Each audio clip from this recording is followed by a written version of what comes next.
CP की परियोजना योजना की तरह ही हमारी भी जो शेखावाटी की यमुना जल समझौते की जो एक लंबित योजना थी उसको एमओयू करके हमारे को जो एक सौगात प्रदान की है, उस सौगात के लिए मैं धन्यवाद देना चाहता हूं। जो एक शेखावाटी का एरिया सबसे सूखा एरिया था, उस एरिया को पानी पिला के उस एरिया में पानी का संरक्षण करके जो यमुना जल समझौता किया है, उसके तहत में अगर डीपीआर बने तो मैं सरकार से मांग करना चाहता हूं। उस डीपीआर के अंदर जो खेतड़ी क्षेत्र है, उस खेतड़ी क्षेत्र के अंदर 4 बांध बहुत बड़े हैं। हम नहीं कहते हमें नहर से पानी दीजिए, हम और ज्यादा मांग नहीं करते, सिर्फ हमारे 4 बांध जो अजीत सागर बांध है, एक रवा बांध है, एक इलाकर मोड़ी बांध है और एक हमारा काला भुजा बांध है। उस बांध में अगर पानी डाल दिया जाए तो मैं समझता हूं यमुना जल का हमारे खेतड़ी के लिए बहुत बड़ा वरदान साबित होगा। मैं निवेदन करना चाहता हूं, अभी जो एक हमारे कैबिनेट की बैठक में एक नागरिक उड्डयन का एक फैसला हुआ है, एक कैबिनेट में फैसला हुआ है और मैं आपको सूचित करते हुए मुझे हर्ष हो रहा है।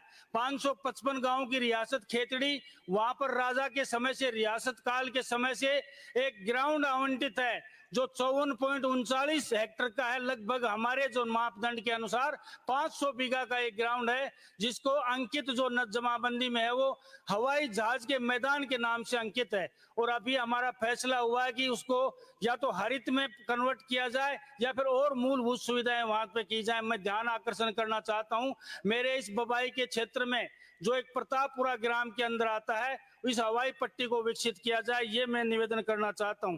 खेतड़ी नगर पालिका रियासत काल की नगर पालिका है, 1925 में इसका स्थापना हुई थी। आज तक ये डी श्रेणी की कैटेगरी में आती है। मैं इसीलिए कह रहा हूं कि डी श्रेणी की कैटेगरी को अगर सी श्रेणी में क्रमोन्नत कर दिया जाए तो मैं समझता हूं नगर पालिका की इनकम और नगर पालिका का रुतबा और नगर पालिका की महत्व और खासियत बढ़ जाएगी। नागरिक उड्डयन का मैंने जिक्र किया है। दूसरा मैं निवेदन करना चाहता हूं, हमारे यहाँ शेखावाटी एक बहुत पढ़ा लिखा क्षेत्र है और यहाँ पे शिक्षा का प्रभाव शायद मैं समझता हूँ पूरे राजस्थान में सबसे ज्यादा है। अगर हमारे खेतड़ी में महिला पॉलिटेक्निक खोली जाए तो मैं समझता हूँ सरकार का बहुत बड़ा उपक्रम होगा। निवेदन इतना ही करना चाहता हूँ, सिर्फ सदन के अंदर तर्क और वितर्क करके एक दूसरे को बोलने से रोकने के लिए सिर्फ ये सदन चलता है तो मैं समझता हूँ ये बड़ा पीड़ा का विषय है।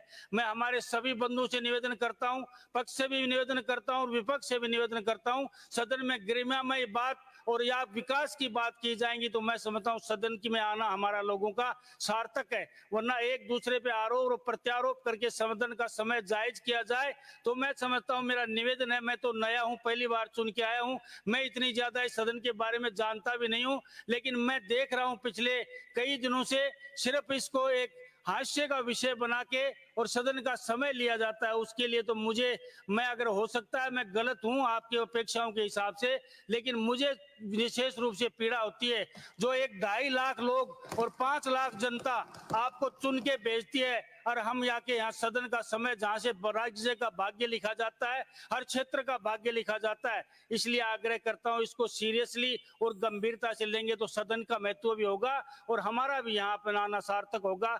मैं तो इतना ही कह सकता हूं विपक्ष के भाइयों से पुनः एक बार इस गरिमा की बात करते हुए मैं इतना निवेदन करना चाहता हूं कि आप लोगों ने भी राज किया है और राजस्थान की परंपरा भी एक बार आपकी रही है, लेकिन इस बार जो हमने शुरुआत की है और इस बजट में जो शुरुआत की है उस बजट को जो एक महत्वाकांक्षी बजट बनाया है, निश्चित रूप से मैं कठोर शब्दों में इस सदन के माध्यम से कह सकता हूं कि इस बार एक बार हम और एक बार तुम की परंपरा टूटेगी और अगली बार भी 2028 में भारतीय जनता पार्टी आएगी, क्योंकि हमारी शुरुआत ही ऐसी है, हमारा आगाज ऐसा है तो अंजाम कैसा होगा।